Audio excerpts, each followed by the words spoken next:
Morning students. सो आज हम बात करेंगे हमारा chapter number 8 biomechanics and sports. So biomechanics is the very important component in physical education, in the sports, in physical activity, in every movement, every skill in the sports. So first of all हम introduction की बात करेंगे। Human body consist of bones and muscles which help the body to perform external movement. हमारी बॉडी जो भी external movement perform करती है उसके अंदर सारी हमारी प्रॉपरली फिजिक्स काम करती है, सारी बायोमैकेनिक्स काम करती है। Biomechanics is a part of the physics. So हमारी जो बॉडी प्रॉपरली काम करती है, हमारा जो एंगल होता है बॉडी का, वो सारी जो मूवमेंट जो होती है वो सारी डिपेंड करती है हमारी फिजिक्स के ऊपर, बायोमैकेनिक्स के ऊपर। Muscles provide a necessary energy and force for movement. किस तरह की कौन सी मूवमेंट हम करेंगे जिसके कारण हमारी बॉडी को बहुत ज़्यादा एनर्जी मिले, जिसके कारण हमारी स्किल जो है वो बहुत ज़्यादा इंप्रूव हो और हम बहुत अच्छे तरीके से पार्टिसिपेट कर सकें। Where is bones act as lever in performing work. हमारी जो लेवर्स जो काम करते हैं, हमारे जॉइंट्स जो काम करते हैं, लिगामेंट जो काम करते हैं, वो सारी डिपेंड करते हैं हमारे लेवर्स के ऊपर परफॉर्मिंग वर्क करने के लिए। To understand the movements of human beings we need to specialise subject kinesiology and biomechanics. तो बायोमैकेनिक्स बहुत ज़्यादा ज़रूरी है हमारी बॉडी की मूवमेंट्स को हमें जानने के लिए, हमारे फिजिकल स्किल्स को जानने के लिए। Biomechanics is the most important component. So understand the human movement in specific scientific way. किस साइंटिफिक वे के साथ हमारी बॉडी को मूव कर रही है, किस मूवमेंट हो रही है, वो सारी चीज़ें समझने के लिए हमारी बॉडी का मूवमेंट जानना हमें बहुत ज़्यादा ज़रूरी होता है। Understand the force and its application in sports. Give a knowledge about law of motion, equilibrium and application in routine work. Lever role in body, forces and its application on body. ये सारी चीज़ें किस तरह से हमारी body के ऊपर काम करती हैं। So first of all we are talking about the meaning of biomechanics. Generally it's derived word from the Greek word bio and mechanics. Bio means living things and mechanics in the field of physics. हमारी living things physics के field के अंदर किस तरह से काम करती है, that is biomechanics. Thus it is a branch of science. Generally एक साइंस की ब्रांच है with deal with the force related to body movement, और पूरी तरह से डिपेंड करती है हमारी बॉडी की मूवमेंट्स के ऊपर।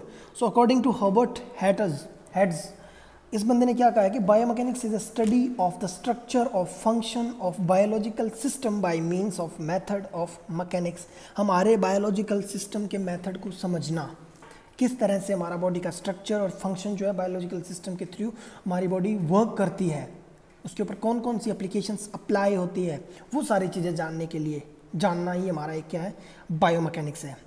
सो इसके बाद एक बंदे ने और डेफिनेशन दी है, वो अकॉर्डिंग टू मिलरकियन।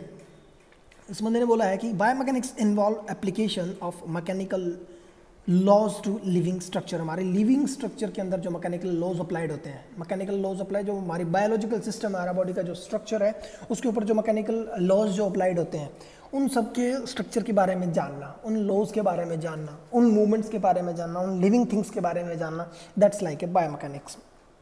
सो इसके बाद हम बात करेंगे इंपॉर्टेंस की। जो ये कुछ लाइन्स दे रखी हैं हमारे लिए ज़्यादा इंपॉर्टेंस नहीं है। इंपॉर्टेंस की बात करें कि importance of biomechanics in sports.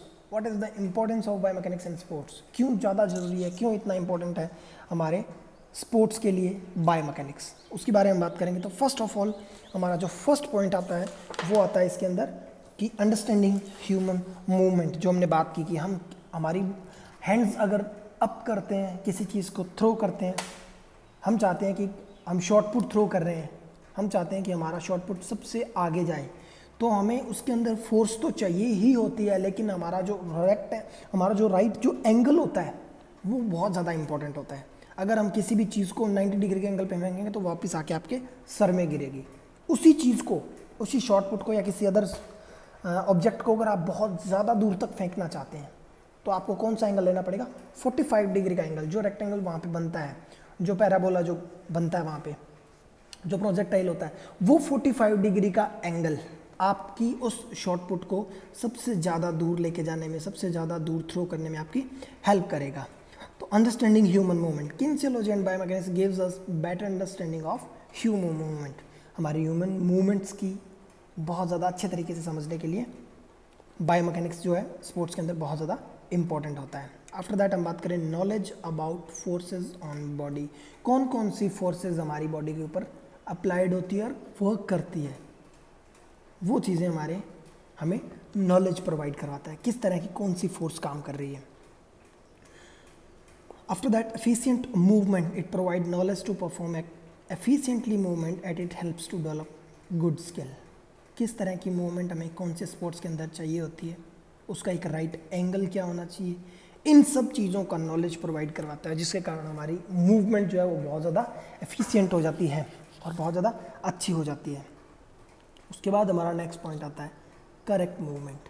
Efficiency के साथ हमें करेक्शन भी बहुत ज़्यादा ज़रूरी होता है। अगर हमारा बॉडी का पोस्चर बैलेंस बहुत अच्छा नहीं है तो हमारी बॉडी के अंदर बहुत सारे कॉजेज़ हो सकते हैं, बहुत सारे मैनी टाइप्स ऑफ डिजीज़ हो सकते हैं, जिनके कारण हमें हमारी बहुत सारी प्रॉब्लम क्रिएट हो सकती है। तो करेक्शन भी बहुत ज़्यादा ज़रूरी है। हमारे मूवमेंट के करेक्शन को बताता है हमारा फिजिक्स, बायोमैकेनिक्स, कि हमारी बॉडी के अंदर किस तरह की मूवमेंट कौन से एंगल से होनी चाहिए। उसके बाद हम बात करें प्रिवेंट इंजरीज। अगर हमें हमारे बायोमैकेनिक्स और किन्सियोलॉजी का हमें बहुत अच्छा नॉलेज है तो हम हमारी इंजरीज से प्रिवेंट रह सकते हैं, बच सकते हैं, क्योंकि हमें एक राइट एंगल का पता होता है कि कौन सी चीज़ किस एंगल से थ्रो करनी होती है, कौन सी चीज़ किस एंगल से पकड़नी होती है, कौन सी चीज़ किस एंगल से खेली जाएगी। Everything depends on the body movement. Then knowledge about improve performance. Performance increase होती है क्योंकि हमें पता होता है कि किस तरह से पार्टिसिपेट करना है, किन अंडरस्टैंडिंग के साथ। After that knowledge about physics principle. Physics principle मतलब आपका principle of law of motions. Law of motions मतलब एक्सेलरेशन, लॉ ऑफ इनर्शिया, ये सारी चीज़ें।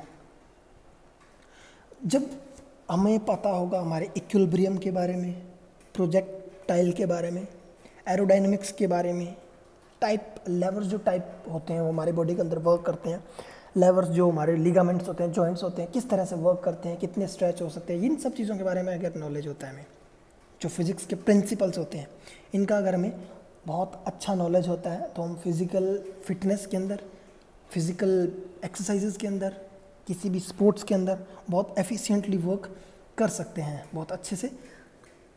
देन नेक्स्ट वन आता है हमारा guide safety principles.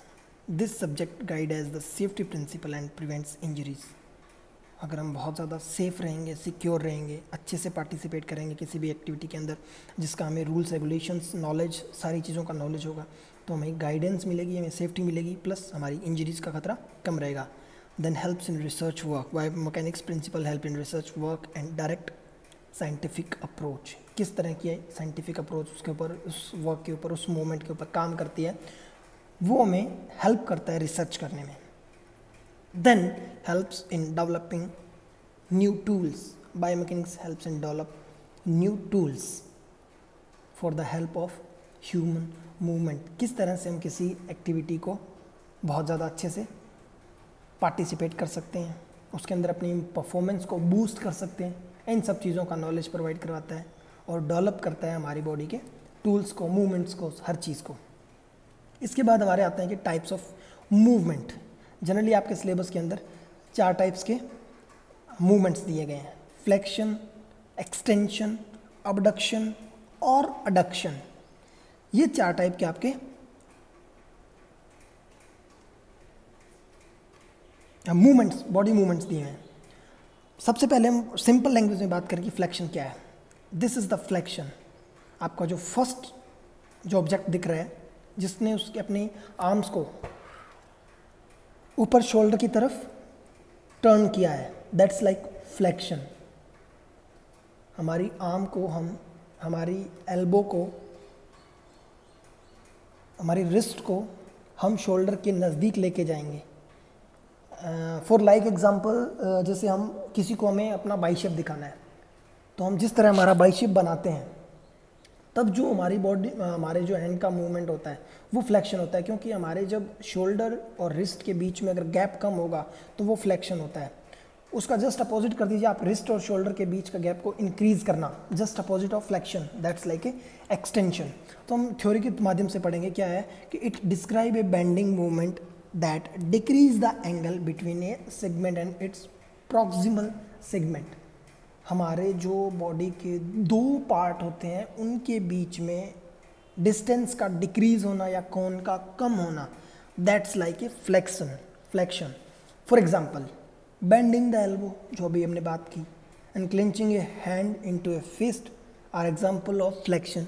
When sitting down the knees are flexed, जब हम बैठते हैं तो हमारी नीज एक दूसरे के, हमारी जो बुटॉक्स के पास आ जाती है, हमारी हील बुटॉक्स के पास आएगी तो हमारा एंगल जो है बटॉक्स और हील के बीच का एंगल जो है वो डिक्रीज होगा, that's like a flexion. When a joint can move forward backward such as the neck and trunk, flexion refers to movement is anterior direction. Flexion of the shoulder up hip refers to movement of the arm or leg forward. बहुत easy सी बात है कि हमारे दो body के organs के बीच में gap का डिक्रीज होना, दैट्स लाइक फ्लेक्शन। उसी गैप का इंक्रीज होना, जस्ट इसकी अपोजिट लाइन्स आप सोच लो, दैट्स लाइक एक्सटेंशन। अब हम एक्सटेंशन की बात करें तो वही चीज़ वापस, अगर हमने किसी को बाई शेप दिखाया तो ज़रूरी नहीं है कि हम आधे घंटे तक उस बाई शेप को ऐसे ही बना के रखेंगे, हम वापस अपनी नॉर्मल पोजीशन में जाएंगे। जब हम नॉर्मल पोजीशन में जा रहे हैं तब हमारा वो जो गैप होता है हमारे शोल्डर और हमारी रिस्ट के बीच में, वो हो रहा है इंक्रीज हो रहा है, मतलब एक्सटेंशन हो रहा है। यही बात इसमें लिखी है कि it is the opposite of flexion, just opposite कर लीजिए आप, डिस्क्राइबिंग और straightening movement that increases the angle between body parts. Increase हो रहा है यहाँ मूवमेंट के अंदर, इंक्रीज वर्ड आया, वहाँ पे हमारे पास डिक्रीज वर्ड था, angle between body parts. When a joint can move forward and backward such as the neck and trunk, extension refers to movement in the posterior direction. For example when sitting up, पहले हम sitting down थे, अब sitting up कर रहे हैं। जब हम बैठे थे तो हमारी हील जो है हमारी बटॉक्स के साथ टच हो रही थी, दैट्स लाइक फ्लेक्शन। अब हम स्टैंड अप हो रहे हैं तो हमारी बटॉक्स और हील के बीच में गैप जो है वो बहुत ज़्यादा इंक्रीज हो रहा है, दैट्स लाइक एक्सटेंशन। तो इसी तरह हम बात करें, हमारा नेक्स्ट आता है अबडक्शन और अडक्शन।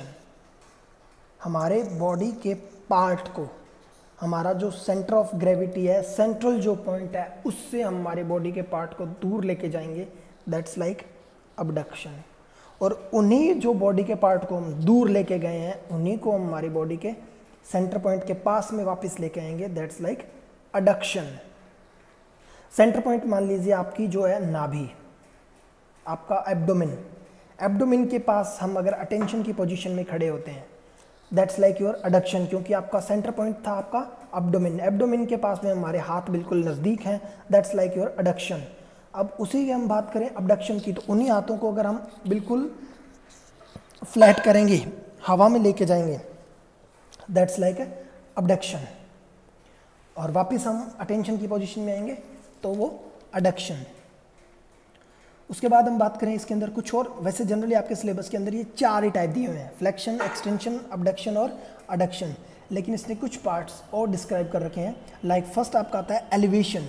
एलिवेशन का मतलब होता है आप अपने शोल्डर को उठा के अपने नेक को बिल्कुल ऊपर कर लेते हैं, आपके ईयर्स जो हैं, कान जो हैं आपके, उनके पास आपके शोल्डर को ले जाते हैं, अपने शोल्डर को ऊपर उठाते हैं, दोनों शोल्डर का एक साथ, दैट्स लाइक एलिवेशन। और डिप्रेशन के अंदर वापस अपने शोल्डर को नॉर्मल पोजीशन में लेकर जाते हैं, एलिवेशन एंड डिप्रेशन। एलिवेशन मैं पढ़ के बताता हूँ आपको। Elevation refers to movement in a superior direction. For example shrugging is an example of elevation of the scapula. अपनी स्कैपुला को, बैकबोन को ऊपर की तरफ स्ट्रेच करना, नेक की तरफ, दैट्स लाइक एलिवेशन। डिप्रेशन का जस्ट अपोजिट हो गया।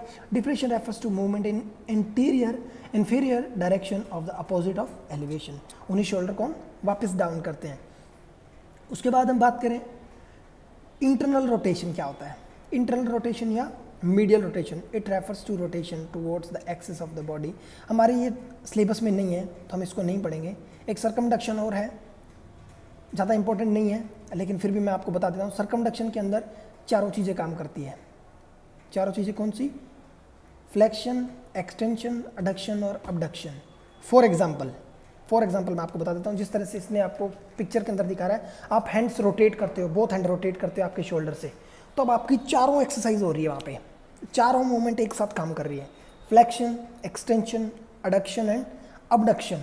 क्योंकि जब हम हमारे हैंड्स को नियर बाय ईयर लेके जाते हैं, कान के पास से लेके जाते हैं, तो आपका वो बॉडी के बीच का गैप कम हो रहा है, दैट्स लाइक फ्लेक्शन। कान से वापस दूर लेके जा रहे हैं, एक्सटेंशन। वापस हाथ को बिल्कुल सामने से घुमाते हुए एब्डोमेन से दूर लेके जा रहे हैं, आपका अबडक्शन। और वापस अपने हैंड्स को घुमाते हुए हाथ के बिल्कुल पास से लेके जाते हैं, एब्डोमेन के बिल्कुल पास से लेके जाते हैं हैंड को, तो वो आपका हो गया एडक्शन।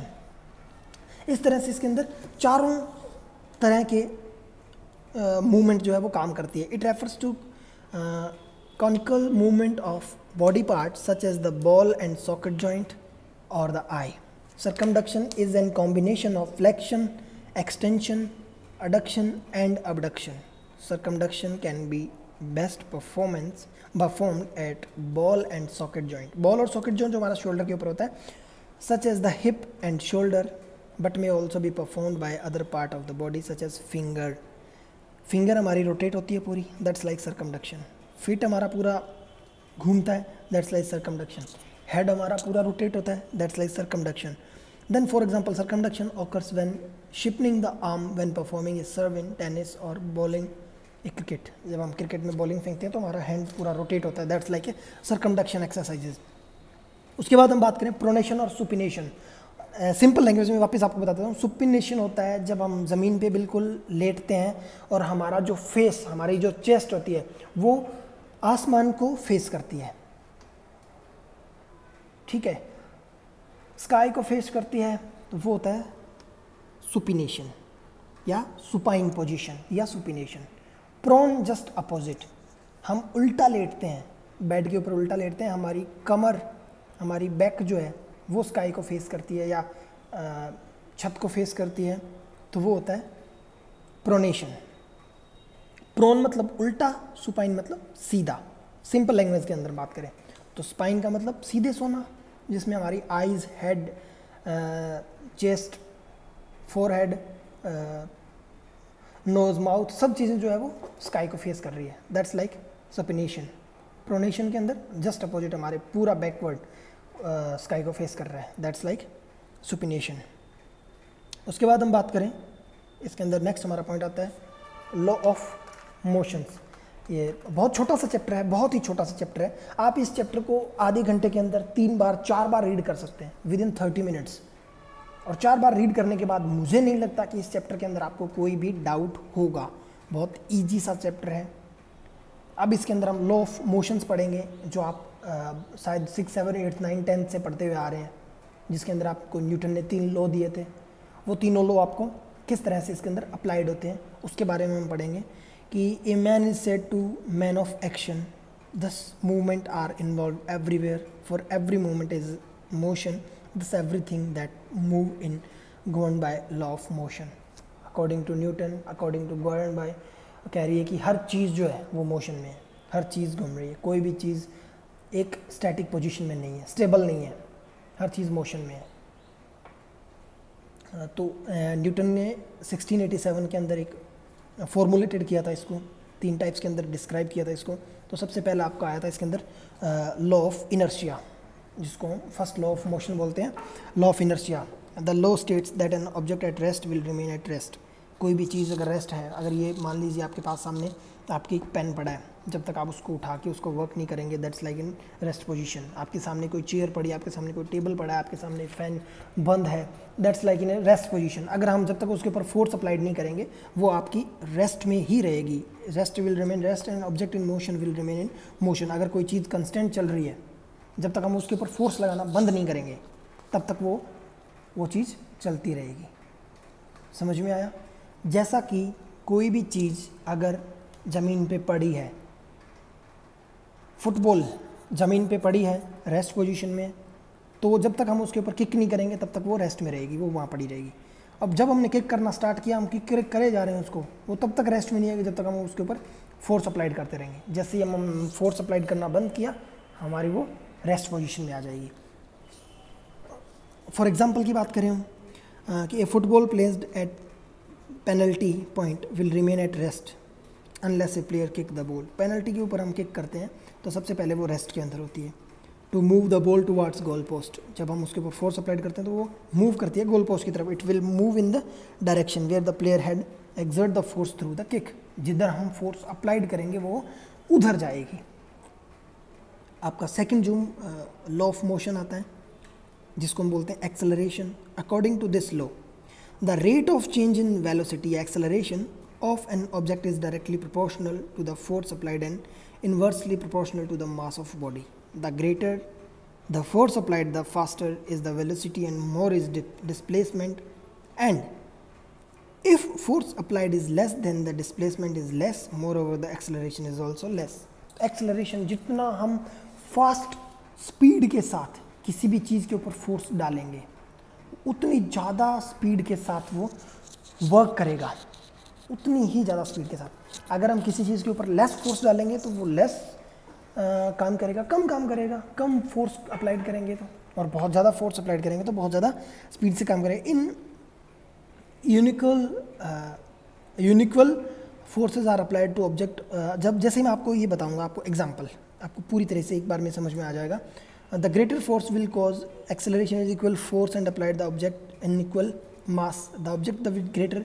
एग्जाम्पल देखिए आप, a volleyball player pushes the ball, जब एक वॉलीबॉल प्लेयर पुश करता है ball slowly for a drop, net के ऊपर हम नेटियर बनते हैं, नेट के ऊपर हम बॉल को लेके वन हैंड ड्रॉप आउट करते हैं।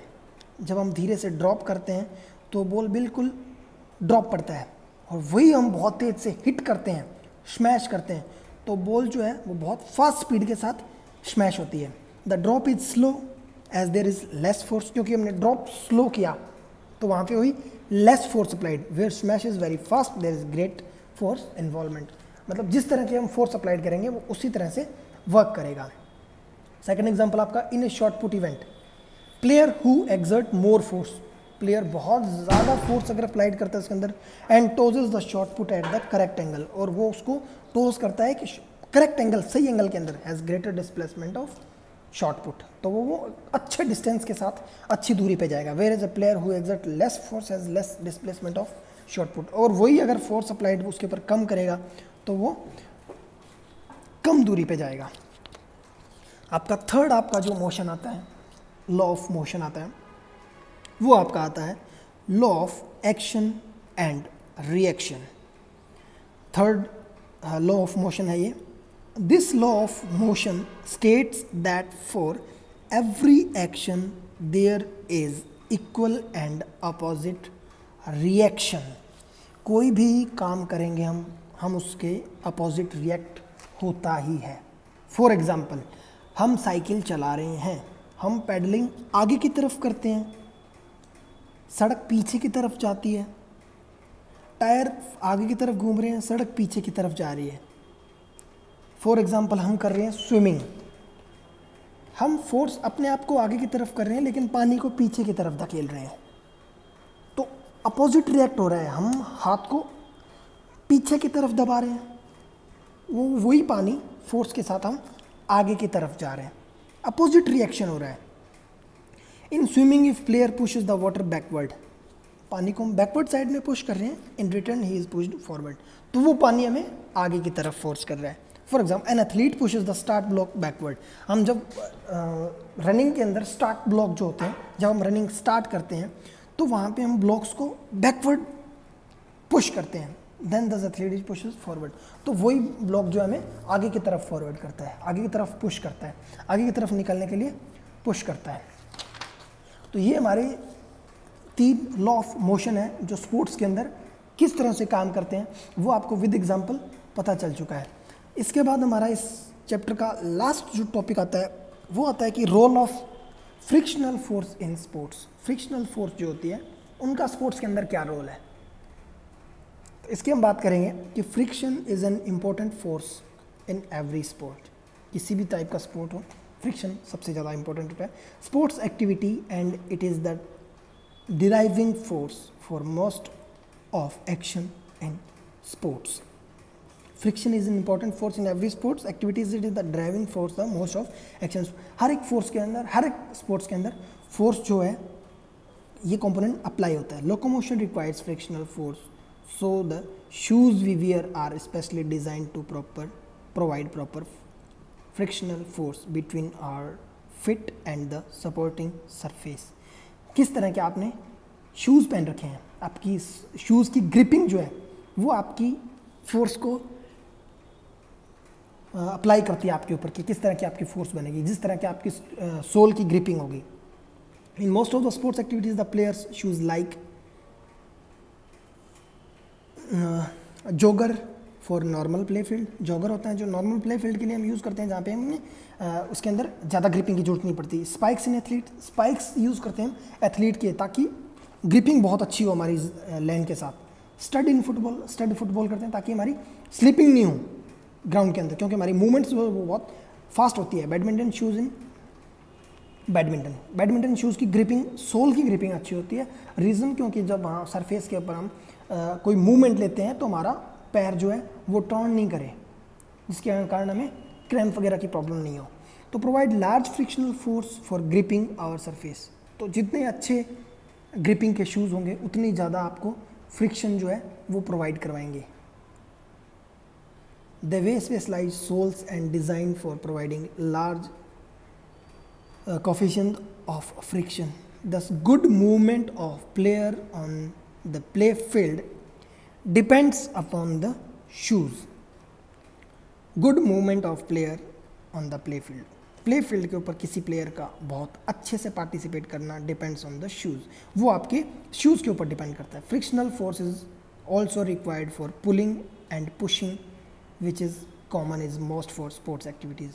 किसी भी चीज़ को धक्का देना या अपनी तरफ खींचना, दोनों के लिए हमें फ्रिक्शन फोर्स काम करती है। इसके लिए हमें शूज़ काम आते हैं जो स्पोर्ट्स एक्टिविटी के अंदर बहुत इंपॉर्टेंट होता है। Friction is also required for gripping, किसी भी चीज़ को पकड़ के और ग्रिप करना। Thus grip tapes are also used in cricket bat, hockey stick, badminton racket, tennis racket etcetera. कुल मिला के हम फिज़िकल की किसी भी एक्टिविटी के ऊपर बात करें तो फ्रिक्शन जो है वो बहुत इंपॉर्टेंट कंपोनेंट है। तो बहुत छोटा सा चैप्टर है, मुश्किल से आपको 15 मिनट लगेंगे आपको इस चैप्टर को रीड करने में। हर 10-10 मिनट में आप रिवाइज कर सकते हो इसको। आप इस चैप्टर को अगर मुश्किल से 65 to 70 मिनट्स दोगे, आपका पूरा माइंड के अंदर ये चैप्टर सेट हो जाएगा और काफ़ी अच्छे क्वेश्चंस बनते हैं इस चैप्टर से। फॉर एग्जांपल मैं आपको पूछ लेता हूँ, जैसे मान लो कि biomechanics is the study of, तो हमें जस्ट पता चल जाएगा कि कौन था, body system, biology, physics, biological system during the movement. तो बायोमैकेनिक्स किसकी स्टडी कराता है? Biological system during the movements. Then first law of motion states about law of inertia. Friction is required for fast movement, both of the above, stopping the object, none of the above. तो friction जो required होता है हमें fast movement के लिए और stopping the object के लिए भी। इस तरह के बहुत सारे क्वेश्चंस बन सकते हैं। तो ये हमारा था chapter biomechanics and sports. Biomechanics and sports के अंदर हमने बात की थी कि सबसे पहले कि बायोमैकेनिक्स का इंट्रोडक्शन हुआ कि बायोमैकेनिक्स क्या है। उसके बाद हमने बात की कि मीनिंग और बायोमैकेनिक्स की डेफिनेशन क्या है, अलग अलग पर्सन्स ने अलग अलग टाइप से दी। उसके बाद हमने बात की कि बायोमैकेनिक्स जो है वो किस तरह से बहुत ज़्यादा इम्पोर्टेंट है हमारे फिज़िकल एजुकेशन के अंदर, स्पोर्ट्स के अंदर बहुत ज़्यादा इम्पोर्टेंट किस तरह से है। तो वो हमने बात की थी कि अंडरस्टैंडिंग द ह्यूमन मूवमेंट, किस तरह से कोई पर्सन मूव कर रहा है उसके बारे में। Knowledge about forces on body, किस तरह से हमारे बॉडी के ऊपर जो है वो फोर्सेज काम कर रही है। After that correction movement, correct movement, efficient movement. Injuries का पता चला कि हमें बहुत अच्छा बायोमैकेनिक्स का नॉलेज होता है तो हमें बहुत सारी इंजरीज से हम प्रिवेंट रह सकते हैं, बच सकते हैं। नॉलेज अबाउट फिजिक्स प्रिंसिपल्स, जो हमारे act on levers, law of motion, equilibrium, various forces, projectile, ये सारी चीज़ें हमें नॉलेज प्रोवाइड करवाता है, सीखने में हेल्प करता है हमारी। उसके बाद हमने बात की थी गाइड सेफ्टी प्रिंसिपल्स, किस तरह के प्रिंसिपल जो हमें सेफ्टी गाइड प्रोवाइड करवाते हैं। उसके बाद हमने बात की थी इसके अंदर help to developing new tools, किस तरह से नई नई चीज़ें सीखने को, रिसर्च करने को मिलती है हमें, किस तरह से हम किस चीज़ को बहुत बढ़िया तरीके से हैंडल कर सकते हैं। इसके बाद हमारा आया था टाइप्स ऑफ मूवमेंट। जनरली जो हमारे सिलेबस के अंदर है वो 4 टाइप्स की मूवमेंट है बॉडी की मूवमेंट, फ्लेक्शन, एक्सटेंशन, अडक्शन और अबडक्शन। लेकिन इसमें 3-4 टाइप्स की और दे रखी है जो मैंने आपके साथ एक्सप्लेन की थी कि फ्लेक्शन क्या है, कि हमारे बॉडी के 2 पार्ट के बीच में गैप का डिक्रीज होना, दैट्स लाइक फ्लेक्शन। और वही चीज़ हम बात करें कि फ्लेक्शन क्या है, दो बॉडी के पार्ट के बीच में गैप का डिक्रीज होना, फ्लेक्शन। जस्ट अपोजिट बात करें हम, 2 बॉडी के पार्ट में गैप का इंक्रीज होना, एक्सटेंशन। उसके बाद हम बात करें अबडक्शन और एडक्शन की। हमारे शोल्डर को हम ऊपर की तरफ उठाएंगे, स्पाइन को ऊपर की तरफ स्ट्रेच करेंगे, तो हमारे जो शोल्डर हैं वो हमारे ईयर्स के पास चले जाएंगे, कान के पास चले जाएंगे। That's like abduction. Sorry, abduction के अंदर क्या होता है, अबडक्शन के अंदर हमारे बोथ हैंड्स जो हैं वो हमारे एब्डोमेन सेंटर ऑफ पॉइंट से दूर जाते हैं। सेंटर ऑफ पॉइंट से हमारे दोनों हाथ दूर जाएंगे तो हमारा जो गैप जो है वो इंक्रीज़ हो रहा है। फ्लेक्शन की तरह ही है एक, कि जिस तरह हमारा एब्डोमेन जो सेंटर ऑफ पॉइंट से हमारे बॉडी के पार्ट दूर जा रहे हैं, तो वो आपका हो गया अबडक्शन। और वही बॉडी के पार्ट जो हमारे सेंटर ऑफ ग्रेविटी से, सेंटर ऑफ पॉइंट से दूर गए हैं, वो जब वापस उसके नज़दीक आते हैं तो वो आपका एडक्शन हो गया। उसके बाद हमारा नेक्स्ट इसके अंदर एलिवेशन और डिप्रेशन आया था। एलिवेशन का मतलब होता है कि हम हमारे शोल्डर को ऊपर की तरफ कानों के पास खींच के लेके जाएं, दैट्स लाइक एलिवेशन। और डिप्रेशन, उन्हीं शोल्डर को हम वापस डाउन करते हैं। फिर सर्कमडक्शन आया था, नई चीज़। सर्कमडक्शन के अंदर चारों मूवमेंट्स ने एक साथ काम किया था। चारों मूवमेंट्स मतलब फ्लेक्शन, एक्सटेंशन, एडक्शन और अबडक्शन। उसके बाद हमने पढ़े थे law of motions. Law of motions में न्यूटन ने 3 लॉ दिए थे, law of inertia, law of acceleration, law of action and reaction. तीनों लॉ किस तरह से फिजिकल के अंदर, एक स्पोर्ट्स एक्टिविटी के अंदर, स्पोर्ट्स स्किल्स के अंदर किस तरह से वर्क करते हैं, उन सब चीज़ों का नॉलेज हमें प्रोवाइड कराता है। इसके बाद हमारा लास्ट इसके अंदर पॉइंट बचा था कि role of frictional force. Frictional जो फोर्स होती है उनका क्या रोल होता है हमारे स्पोर्ट्स के अंदर। सबसे ज़्यादा शूज़ का, ग्रिपिंग का, मैटिंग का, फ्लोर का, ये सब चीज़ें हमारी डिपेंड करती है हमारे फ्रिक्शन के ऊपर, फ्रिक्शनल फोर्स के ऊपर।